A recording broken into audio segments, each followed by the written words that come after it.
Bismillahirrahmanirrahim. Assalamualaikum warahmatullahi wabarakatuh. Nama saya Amelia Septiani, NPM 1021901. Di video kali ini saya akan mempresentasikan tentang akuntansi persediaan. Di sini saya akan mempresentasikannya dengan teman saya yang bernama Suci Fajriyanti. Akuntansi persediaan adalah aset lancar dalam bentuk barang atau perlengkapan yang dimaksudkan untuk mendukung kegiatan operasional pemerintah dan barang-barang yang dimaksudkan untuk dijual. Akuntansi persediaan ini memang lebih lumrah dipakai dalam dunia bisnis, terkhusus produksi dan perdagangan karena terkait dengan stok barang.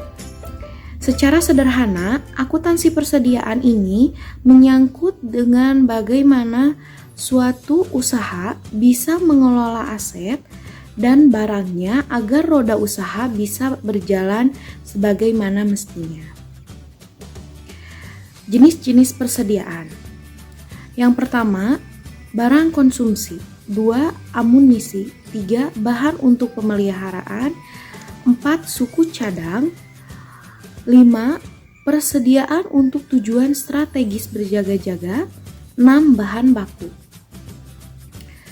Persediaan yang pertama diakui sebagai aset. Persediaan akan diakui sebagai aset jika sewaktu pembelian langsung dicatat sebagai persediaan.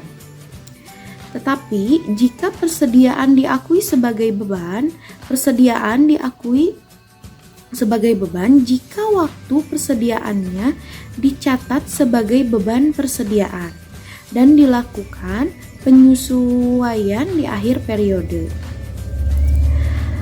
Adapun untuk pencatatan akuntansi persediaan itu dibagi menjadi 2. Yang pertama, metode dengan metode perpetual, yang kedua dengan metode periodik.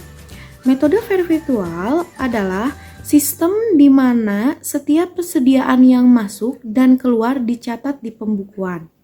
Sedangkan metode periodik dilakukan dengan menghitung jumlah persediaan di akhir suatu periode untuk melakukan pembukuannya. Persediaan dapat dinilai dengan menggunakan metode FIFO dan rata-rata tertimbang dan dari harga perolehan akhir. Metode FIFO yaitu yang didasarkan pada adanya sebuah asumsi mengenai aliran biaya ke dalam persediaan tersebut harus dibandingkan terhadap hasil penjualan. Metode rata-rata tertimbang adalah metode perhitungan HPP, harga pokok persediaan, di mana semua persediaan barang yang keluar untuk dijual dan diproduksi dibebani dengan harga pokok rata-rata. Klasifikasi persediaan. Klasifikasi persediaan dapat dibedakan menjadi 2, yaitu ada klasifikasi persediaan menurut PSAK nomor 14 tahun 2007 dan ada menurut jenis perusahaannya.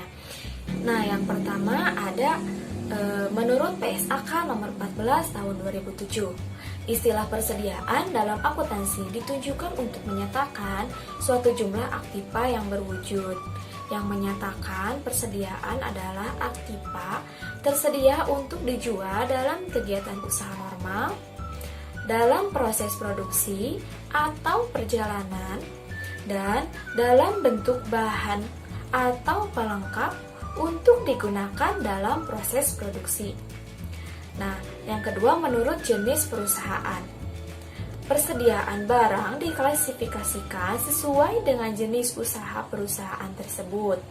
Dalam perusahaan dagang, persediaan barang merupakan aktiva dalam bentuk siap dijual kembali dan yang paling aktif dalam operasi usahanya. Sedangkan dalam perusahaan pabrikasi atau manufaktur, biasanya persediaan barang dapat diklasifikasikan sebagai berikut, yaitu ada persediaan bahan baku, barang dalam proses, dan barang jadi.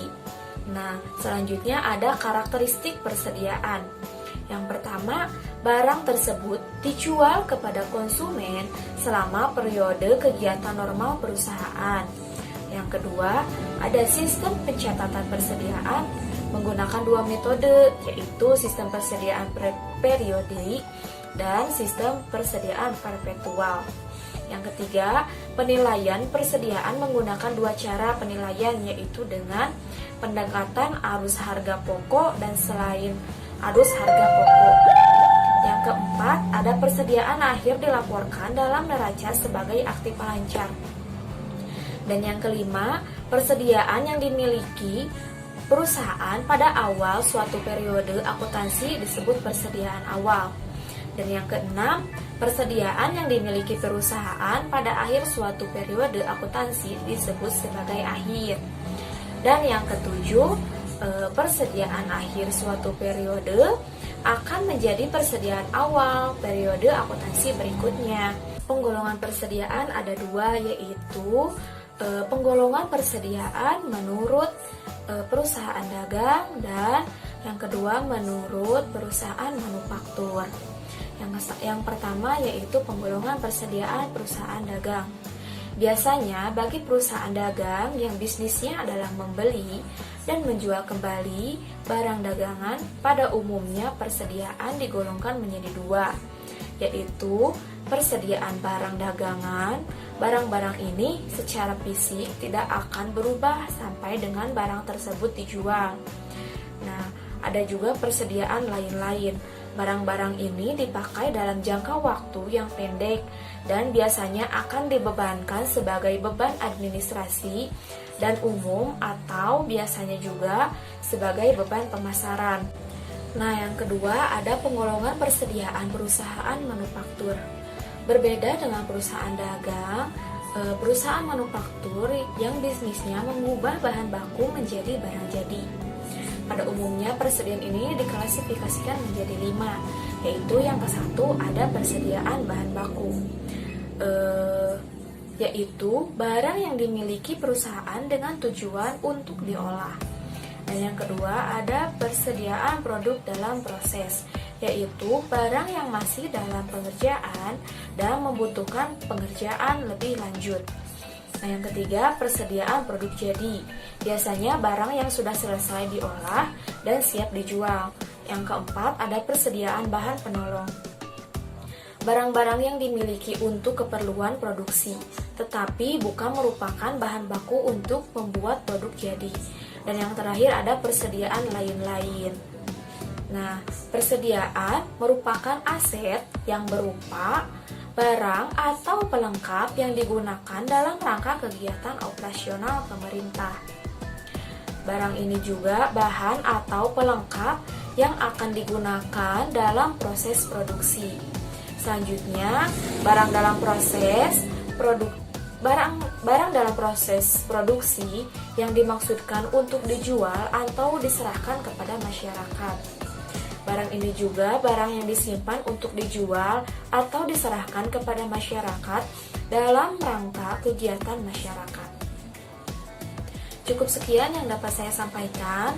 Mohon maaf bila banyak kesalahan, semoga bermanfaat. Wassalamualaikum warahmatullahi wabarakatuh.